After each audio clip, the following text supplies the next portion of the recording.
All right, as we get started today, we're going to begin with your first speed drill of the third quarter, speed test 28. So if you would go open up your speed drill booklets to page 14, there at the top of the page, speed test 28, just an assortment of problems, add, subtract, multiply, divide, and then we got some fraction practice, just multiplying and dividing. Of course, we know we never divide fractions, class. We multiply by the reciprocal. Multiply by the reciprocal. And we don't multiply mixed numbers. We change them to improper fractions. You're going to have 3.5 minutes to complete speed test 28, and you may begin.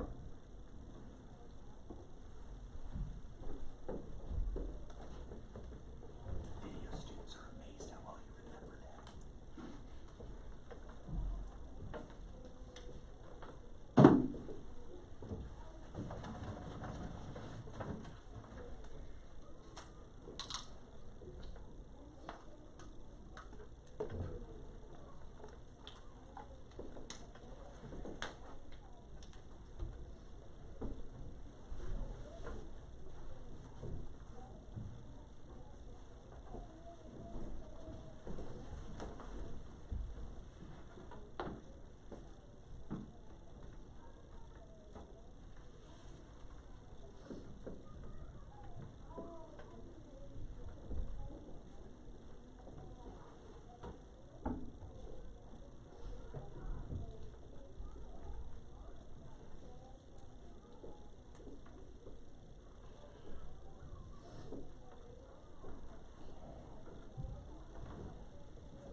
Stop.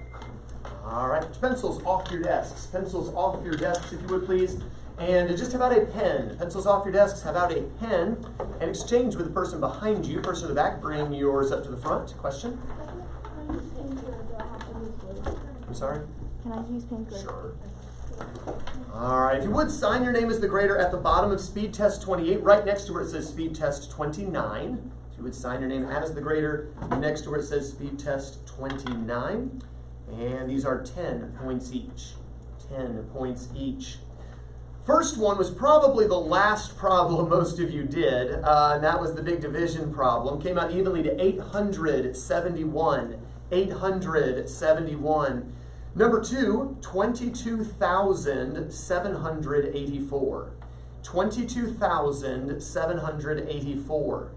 Number 3 probably was a pretty quick one. Hopefully you got that one done. 5,205. 5,205. Number 4 is another one I would have waited on. You get 220,968. 220,968. Number 5 was easy as long as you remember there's how many decimal places, class? 6, right? And so 0.003612. 0.003612. I'd have probably started with the bottom row because these were relatively straightforward. Number 6, you initially get 55 48ths. We turn that into 1 and 7 48ths. 1 and 7 48ths. Number 7 was probably the easiest one on the whole speed trail, and that was 2/21. 2/21.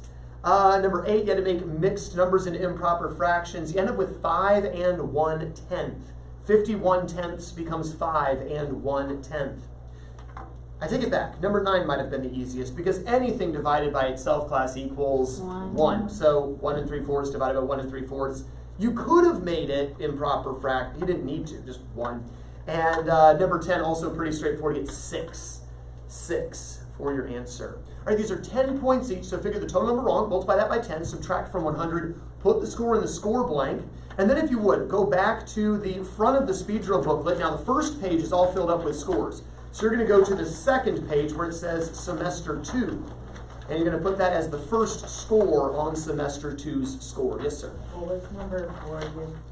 The answer to number 4, once again, was 220,968. All right, figure the score to the best of your ability. Put it in the score blank. Put it on the score page. Again, the second score page that says Semester 2. And return to the owner. Pass it to the person in front of you, person at the front, take it to the back. Pass it to the person in front of you, person at the front, take it to the back. Quickly, quickly. To be efficient in what we do. And it's a tall ask, first day back after, or first speed drill back after Christmas, but were there any hundreds? Wow, Michael, impressive. How about 90s? Still really impressive. Several of you. Wow, 80s, just missed 2. I'm really pleased with 80s also. All right, any questions on those? All right, yes, ma'am. Workout number 8. Workout number 8. Yeah, so on number 8, we needed to change it to a 17/5. Did you have that? And then we needed to make it a 3/2, 3 halves. Did you have that? Oh, What did you have? I had 2/3. 2/3, yeah. Now, if it were division, we would flip it and make it a 2/3. But yeah, so for this, we just multiply straight across to get 51 tenths, and that's where we get the 5 and 1/10 for our answer. Yeah, I was thrown off by the other divisions in a row. Makes sense. All right, good. Any other questions? Was that the only one you missed? No. No, okay. All right. Any other questions? Yes, ma'am. So will you work out number 4? Workout number 4. Okay, really quick. You get an 8, 4, 6 for the first partial product. You get a 2, 9, 5, 2 for the next one. You get a 4, 4, 9, 1 for the next one. Were your partial products good? No. Okay, so we found a mistake then. Okay. All right, pass those forward if you would, please. Putting yours on top. So as the one comes to you, put yours on top of it, then pass it up to the person in front of you. People at the front of the row, hold on to them. Once you've got them passed forward, if you would, please. Take out your textbooks, turn to page 208. Page 208 in your textbooks. Page 208 in your textbooks. And you had, for homework, the 1 through 9. Numbers 1 through 9 on page 208. We've been talking about how much a solid object can hold. What is that term, class? Volume. Volume is how much something can hold. And what's the other word that sometimes is used in place of volume? It starts with a C. Kirsten? Capacity. Capacity. So we'll use the term volume in this class, but if you see capacity referenced, we understand that just is referring to volume. What refers to the outside of the figure, class? Surface area. That's surface area, okay, but we're working on volume here in this little section. And we've had 3 shapes so far. We've had a box, but what's the more technical name? Makes it sound smart. For a box, Corey? Well, okay, it could be a cube if it's all the way around the same, like perfect squares all the way around. What about a box that isn't quite perfect like that? Joel? Rectangle. Rectangular prism. Rectangular prism. Class, say that with me. Rectangular prism. And Joel, what is the formula for the volume of a rectangular prism? V equals LWH. V equals LWH. You just multiply the three dimensions, length, width, height together. Now, Corey, coming back to you, you said a cube, which is a special rectangular prism. What's the formula for the volume of the cube? E cubed. V equals E cubed. There we go. And then yesterday we began looking at, it's not technically a prism, but it's kind of like a prism. And it's a circular base that stays the same throughout. Class, we call that a? Cylinder. Cylinder. And I said it's like a prism because you at least have a consistent cross section. And I said for any prism, the volume is technically the area of the base, in this case length times width, times height. But for a cylinder, class, what shape is the base? Circle. A circle. What's the formula for the area of a circle? Pi. Pi r squared. And then if you multiply that by the height, it gives us our formula, say it with me, for the volume of a cylinder. V equals pi r squared h. Again? V equals pi r squared h. Now, we can't really use an exact value of pi. Do we remember what we call pi since it never works out evenly? There's a kind of an interesting term for numbers like pi. They're never ending, never repeating. Jalen? Approximately. Well, we're going to approximate our answer because of it. Indefinite number. Not indefinite. Integer. Irrational. An irrational number. It's not a term you had. You know, I was curious if anyone happened to remember it. Pi is an irrational number. It never ends. It never. So we always approximate pi. What do we use, Ben, as our approximation for pi usually? 3.14. 3.14. It's not exactly that, but it's really, that's the first three digits of it anyway. If we happen to want to use a fractional form, what's a fraction that's really close to pi? It's not equal to pi, but it's close, Bryson. 22/7. But we'd only want to use that if either the radius or the height happen to have in them, class, a 7. So a number like, say these with me, 7, 14, 21, 28, 35, and so forth, right? Your 7 times tables, right? If you see one of those numbers, we know that 22/7 will work pretty nicely for us. Otherwise, we'll just go with the 3.14. But as somebody said, I think it was Michael, when we write our answer, we're going to have to say it's approximately equal to. Now, with our units on volume, we always use what kind of units, Luciana? Cubed units, units cubed. So it could be feet cubed, meters cubed, miles cubed, centimeters cubed, inches cubed, whatever. For instance, on number 1, when it asks us to find the volume of the cylinder, it wants us to have meters cubed for our answer. Now, as I look over this set of problems, I don't see any problems that make me want to use 22/7. So on all of these, I'm going to be stuck using the 3.14, which is a bit of a bummer. You need to do this over again. I'm going to give you homework because you did not use any formulas. You cannot just multiply radius times height. You've got to apply yourself. All right. Okay, from the previous day. Okay. Hey, there we go. Good. Yes. All right. And yes, we will be looking at the extra credit in just a moment as well. There we go. Okay, yeah, do find that. All right, so on number 1, when we plug these numbers into the formula V equals pi r squared h, the first thing we have to do mathematically is what, Griffin? What's the first thing we do with this formula? Exponent. The exponent. You've got to start by squaring the radius. So on number 1, when we square the 11, we get 121. There we go, 121. We're going to multiply that radius squared, the 121, by the height, which is 22, and that's a bit annoying. Let's see, 242 and 2420. Let's see, we get 2662, right? And then that, we finally, at the very end, we finally break down and we have to multiply by pi, which we're going to use approximately 22. 3.14. Oh. Pi, approximately 3. Yeah. Pay attention, focus. And then we're going to get some really nasty looking number with 2 decimal places in it. What did you get for your nasty looking answer on number 1?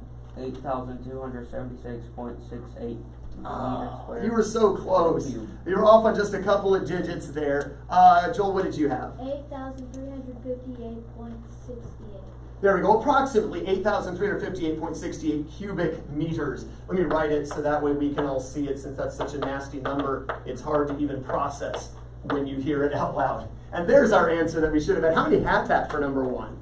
All right, how many did this? Like you squared the 11, you multiply the 22, you multiply the pi, and just somewhere along the line, okay, you had a multiplication error or some kind of error, but you did this, like you would get partial credit, all right? And questions on that? The next one gives us much nicer numbers. I like number 2. Just think, if students, behave well and participate well, you might get problems like number 2 on quizzes and tests. Wouldn't that be wonderful? Not that I'm blackmailing you or anything. All right, so on number 2, they give us a radius of 1. Well, I love squaring 1, class. 1. And times a height of 3 is 3. And times 3.14 really isn't that bad for redemption. Griffin? Approximately 9.42 yards cubed. Perfectly said. Approximately 9.42 yards cubed. How many had that one correct on number 2? Yeah, that one was actually manageable compared to number 1. Number 3 isn't too bad if you remember, class, that 0.5 means what? Half. 1/2. So when you square the 2, class, you get 4. But what is half of 4? 2. So you're really just multiplying 2 times 3.14. We can do that in our head, class. 6.28 miles cubed, approximately 6.28 cubic miles. How many got 2 and 3 both correct? 2 and 3 both correct. How many of the 0.5 kind of threw you off? Okay, so again, technically if you multiply the 4 times 0.5, it'll give you 2.0. So it still gives you 2. It's just I like to think of 1/2 because I think that's easier. Now on numbers 4 and 5, they ask us to find 2 things for each cylinder. First, class, they want the surface area. Then they want the volume. And number 4 is just vile. That is awful. That's like, I really hope for your sake that's not a quiz or test.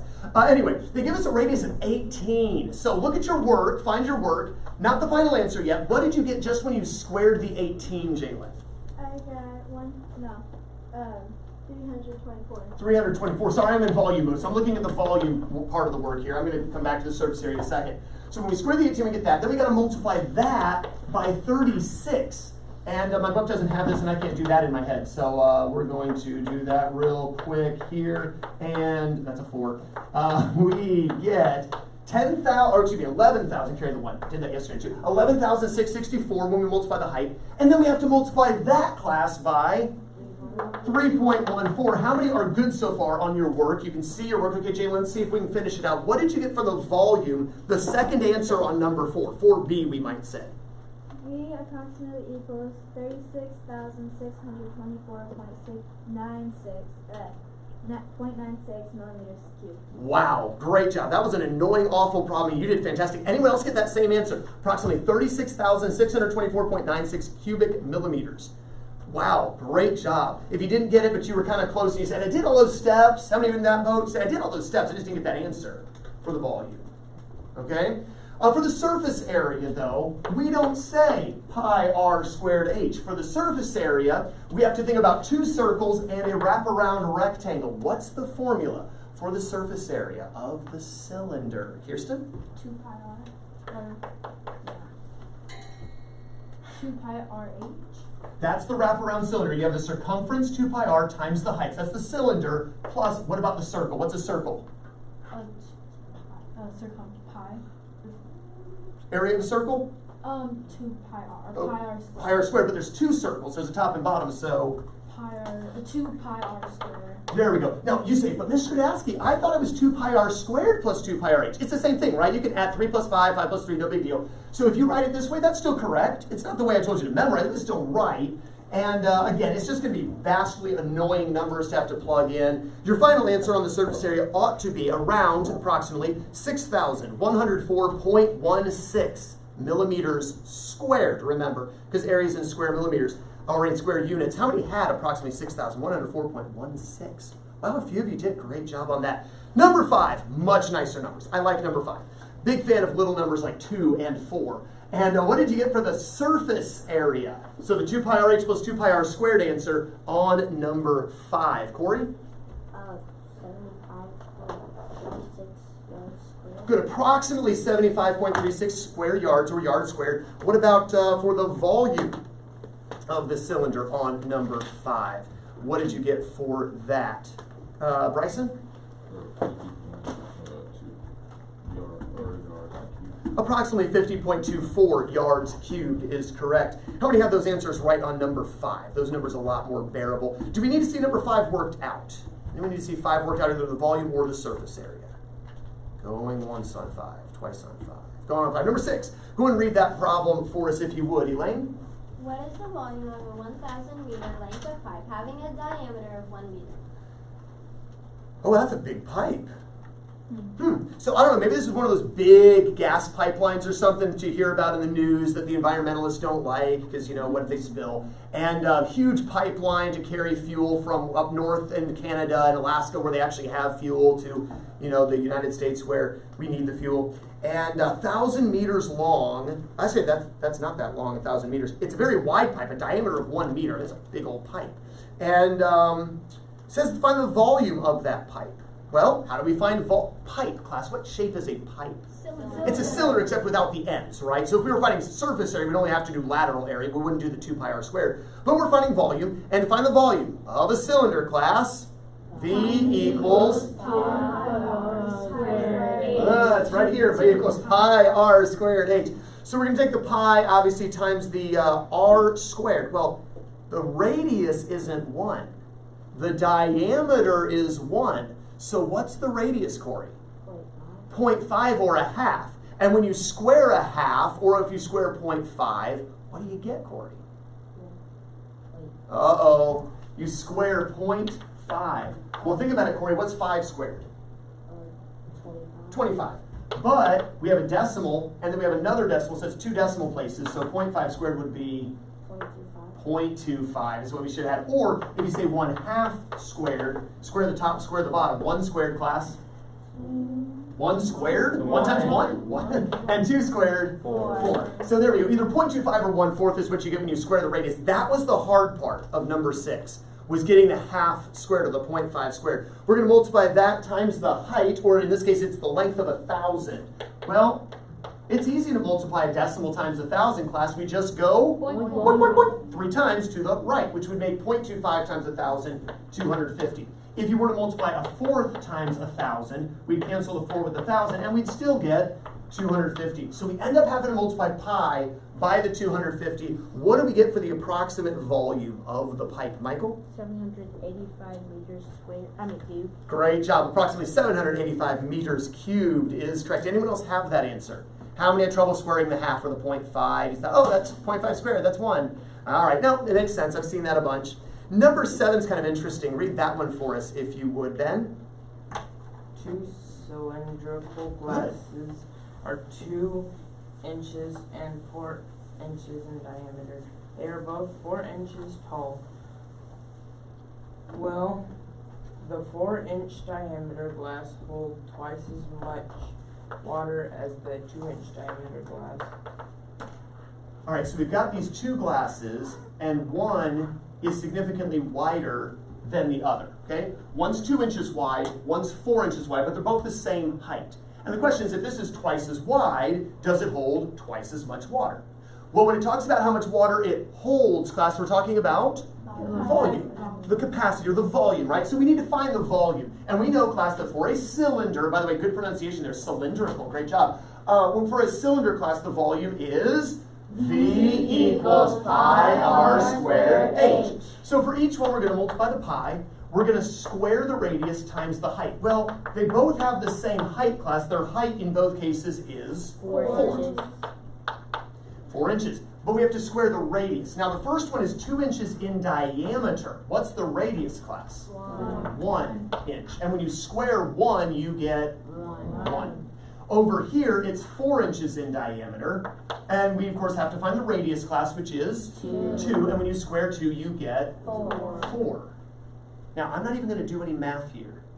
Pi times 1 times 4 versus pi times 4 times 4. Well, they both have a 4, so there's no comparison there. They both have a pi, there's no comparison there. How much bigger, how many times bigger is the volume going to be, class? 4 times. 4 times bigger. Their diameter is only twice as big, but it's 4 times as much water in the glass because the radius gets squared. So the answer is no. It'll be 4 times as much. And of course, you could have actually worked it out, right? You could have gotten, what is this, 12.56 cubic inches of water, and you could have had, oh, heaven help us, 50.24 Yeah. cubic inches of water, and say, is that twice as much? No, it's 4 times as much. So a no is the long answer there. How many figured out it was not twice as much? It was much more than twice as much. All right, questions on number 7. Number 8 and number 9, back to rectangular prisms. Let's be real, I like these better because it's just length with height. I'm a big fan of length with height. And number 8, what did you get for the volume, Joel? 1,152 inches cubed. There we go. And not approximately, by the way. My answer key has approximately, and it shouldn't because there was no pi being used there. It's actually equal to 1,152 inches cubed. And what'd you get for number 9, Elaine? 48 meters cubed. 48 meters cubed is correct. All right, questions on the homework? Yes, ma'am. Okay, so for the cylinders, I square the radius and then I multiply by pi. And then you multiply that. You can. I just want to wait on pi because pi is annoying because it's got 2 decimal places and it's 3 digits. So I try to do everything else first, and then when I finally have to do pi, I get around to it. It's like, you know, when you got a list of chores, I'm like, okay, I hate this one the most. So I'm going to do all the other ones, and then I'll do that one. That's just the way my personality works. So that's why I do it that way. But there's nothing wrong with multiplying the pi earlier. No, if you don't mind doing the extra multiplication. It just means you have more decimals to multiply more often. Yes, ma'am. So are we switching books for the extra credit? Like, to grade the extra credit? Well, in just a moment. Let's get to that in a second. We're going over homework. Questions on the homework first. All right, flip back, if you would, to page 207, just the previous page. Page 207. And we had some gas storage tanks and asked you to do those for extra credit if you wanted to. How many took the time to work numbers 8 and 9? You didn't have to, but you did. All right, let me have you two girls exchange, you two exchange, and then Griffin and Michael, if you would exchange. And we're just going to go over this. So you two girls trade with each other. So I You can do it on the, yeah, you can give her the paper instead. That's fine. Or do you have the answer in the book? Yeah, just trade the book. All we care about is the answer right now. All right, so trade books real quick. Let's see how we did on these. And we read these yesterday at the end of the hour. We just didn't take the time to work them out. And remember, we had a 90-foot diameter gasoline storage tank. This is what, for instance, might be underneath the ground at the gas station. How many have seen the big old gas trucks pull into the gas station and they get all their hoses hooked up to these big old valves in the ground and they just dump the gas into the different portions of the gas tank. So, you know, when you use 87 octane gas, you fill up from probably the biggest portion of the tank, and then 89 or 93, whatever. And so they have this big old tanker truck. Well, the gas has to go somewhere. It goes into a great big tank in the ground. And then the pump pumps it back out of that tank into your car's gas tank, which is way smaller, and you know, you drive. So big old storage tank underground, presumably 40 feet tall, 90-foot diameter. How many cubic feet of gasoline? Here's the answer you're checking for. Approximately 254,340 feet cubed. Approximately 254,340 feet cubed. All right, the one you are grading has that answer. The one you are grading has that answer. So Luciana, you have Corey's. Corey, you have Luciana's. And Griffin, you have Michael's. All right. For the next answer, now here's the problem. If they missed 8, they're doomed to miss 9. Because 9 says that each cubic foot can hold 7.48 gallons. So we should have taken the answer to number 8 and multiplied that by 7.48. So if they missed 8, they're doomed. So just you 3 checking now. The rest of you, or you 2 ladies, could trade back. We're going to multiply by 7.48 to get approximately 1,902,463.2 gallons. Did anyone that won your grading have that answer? Okay, we did not. That's a whole lot of multiplication, a lot of digits. One more time. Approximately 1,902,463.2. Again, there is a reason we didn't do it in class. But hey, I figured if you got it, you deserve a couple extra credit points. All right. You two guys trade back, you two trade back as well. Let's go ahead and look at our last volume figure. Last figure we're going to touch on with volume. And there's a whole lot of different figures next year. In pre-algebra, you're going to look at a lot more figures and how to find their volumes and surface areas. 7th grade just kind of introducing you to this idea. But something I want to talk to you about here is this idea of what if something comes to a point? Now the book only addresses the cone here, right? We all see on page 208, it talks about the volume of a cone. But there's other figures that come to a point, one of which we've already looked at. Reviewed over yesterday. Jalen? The pyramid, right? So for instance, a square pyramid we know has a square base, and then it has a triangle here, a triangle there, a triangle there, and a triangle there, right? 4 triangles that come up. Any figure that comes to a point will have a volume that is exactly 1/3 the size of its prism. So I took this same thing and I just made the prism that came up, right? The prism's volume will be 3 times as big as the volume of the pyramid that is the same height. The same is true for a cone. Because a cone comes to a point, its volume will be exactly 1/3 that of the cylinder that comes to the same height. Does that make sense? So picture a can of beans, but picture you make a cone that is the same height as the can of beans. The can will have a certain volume, but the cone's volume will be 1/3 that of the can. Does that make sense? So we need to memorize it. It comes to a point, class. What's our fraction? 1/3. 1/3. Okay? That's why you see the volume of a cone formula there at the bottom. It's 1/3 pi r squared h. Does that make sense? Same pi r squared h we're used to for the cylinder, but 1/3 that now. Strategy tip. The 1/3 needs to be used strategically. If the radius has a 3 in it, square it first, of course. We always square first, and then divide it by 3. If the height has a 3 in it, divide it by 3. What if nothing has a 3 in it? Then at the very end of the problem, divide the whole answer by 3, which is really annoying. So we hope we have 3's somewhere. Look at the example problem at the top of page 209. Look at the example problem at the top of page 209. Pay attention, Ben. Fix the letter. Let's pay attention. Look at the example problem. They got start with the formula, class, which is, say it with me, V equals 1/3 pi r squared h. Bless you. Now, you always start by squaring the radius. So we have to start by squaring the 3. Does everyone see that the radius is 3? 3 squared is 9. So we're going to have V equals 1/3 pi r squared is 9h. I can easily take 1/3 of 9. Class, what's 1/3 of 9? 3. The 3 and 9 cancel to give me a 3. So that part has been easy. The height, it says, is 7. So what should I use for pi? 22/7. So the 1/3 and this have canceled. For the h, it's a 7, but since pi is 22/7, at least that's the way I would do it, that's not the way they did it, I'm going to allow the 7 and 7 to cancel. And all we have left, class, is 22 times 3. 66. So we'd say that the volume is approximately 66, what was the unit on that? Centimeters? Approximately 66 centimeters cubed. They did that. You notice they took the 1/3 of the 9 to get a 3, and then they went ahead and multiplied it by 7 to get 21. You see that? Look in the textbook. But they multiplied 21 by 3.14, bless their hearts. And so they got approximately 65.94 cubic centimeters. Basically the same answer. Our way was easier. Does that make sense? All right, so look at problem number 1. Look at problem number 1. Which value, and do you see, by the way, the red line is your radius, the black line is the height of the cone. Which of those is going to be easier to take 1/3 of, class? 6. The 6. Do I need to square the 6? No. No, because it's not the radius. So in my formula, say it with me, V equals 1/3 pi r squared h. Go and write that on your paper next to number 1. Go and write that down. That's a good way to start. Let's plug in some of our numbers. Obviously the 1/3. We need to square the radius, but it says the radius is 14. It's clearly not drawn to scale. It doesn't look like it. But anyway, 14 squared.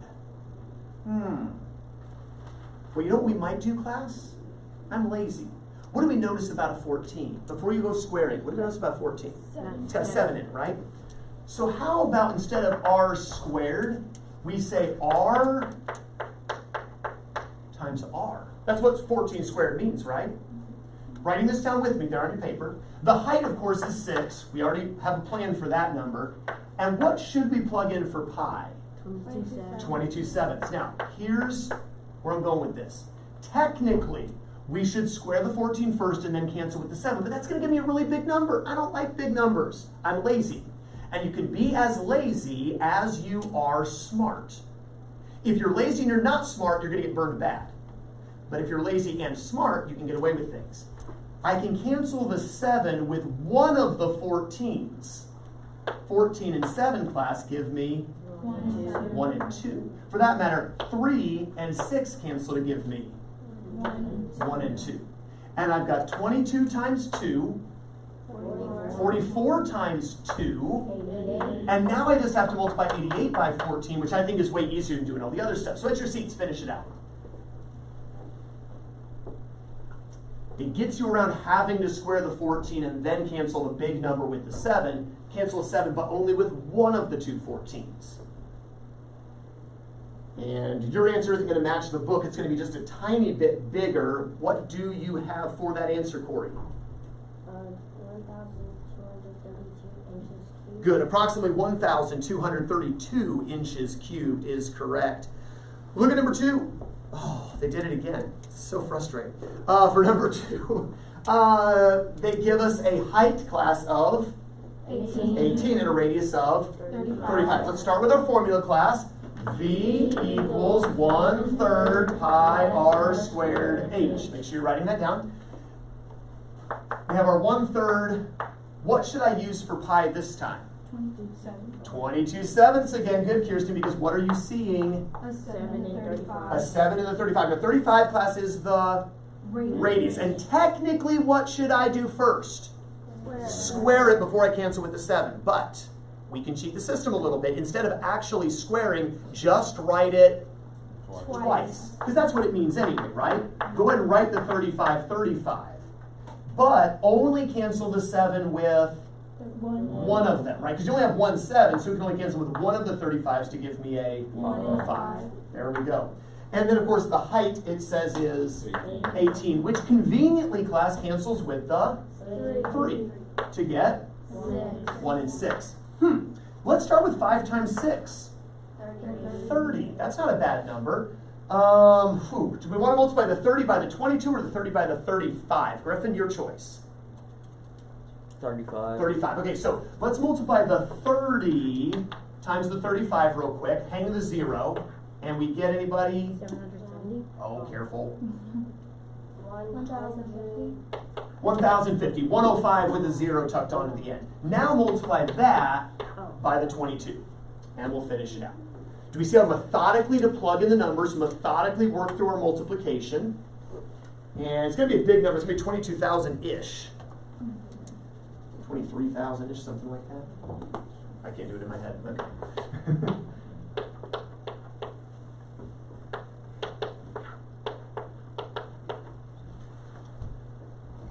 Did we get that?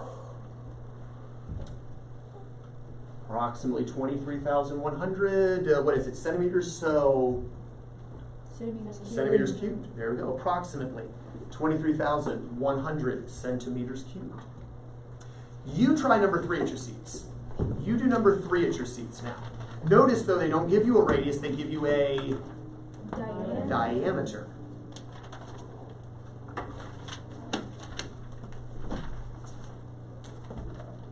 Start with the formula. Methodically plug in your numbers.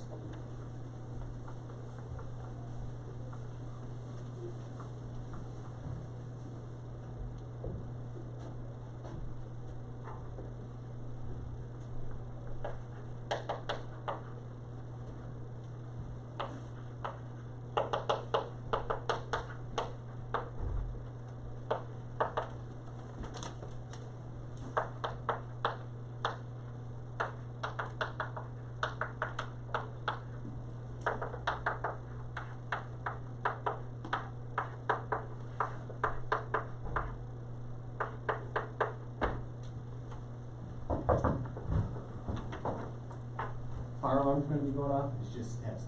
Okay. Thank you. Now, how many figured out the radius was 10? We all should have figured that out first. We could square the 10 in our head, just doing what we did a minute ago. I went ahead and wrote it twice, but if you squared it in your head and said 100, you're great. How many once again went 22 sevenths for the third time in a row? Because we can cancel, class, the 7 with the 42. to get a 6.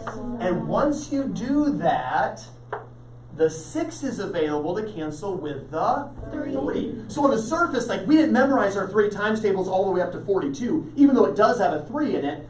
But once we cancel the 7, we can see the 3 and 6 canceling to give us 1 and 2. And it suddenly becomes really easy, because we know 22 times 2, class, 44. but we know that 10 times 10 is, so we take the 44, we multiply it by 100, and we just get 4,400, or 4,400 millimeters cubed, approximately. That. How many had that answer for number 3? Questions on that? All right, now we're going to have to give 22 sevenths a break on number 4.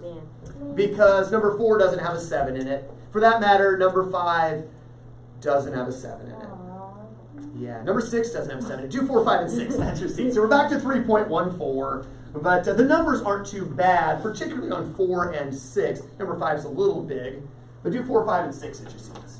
They're on page 209. Be methodical. If you need extra paper, if you say there's not quite enough room to work in the book, that's fine. Do it on extra paper as needed.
For sake of time, pencils down. I know you haven't probably had time to do all 3. Number 4, though, we all should have had plenty of time to finish, right? We take the 2 squared is 4. That should have been easy. Take a third of the 9 to get a 3. 4 and 3 is 12. Multiply that 3.14. We should have all been able to get 37.68 cubic feet. How many did? You had that answer. Questions on that? The next was a little more annoying with some bigger numbers, but 12 squared getting 144 shouldn't have been too bad. Now, 12 has 3 in it, doesn't it? But so does 18. So I went and took the 3 and 18, canceled that to get 1 and 6. 6 times 144, big number. Big number, lots of multiplication. Did you get approximately, those who did it, 2,712.96 decimeters cubed? All right, and then the last one, I want to take a look at this real quick because they give you a height of 4, they give you a radius of 1.2. Well, think about it. 1.2 is like 12, right? 12 squared is 144, but there's 2 decimal places, so 1.44. But can a 3 cancel with a 4?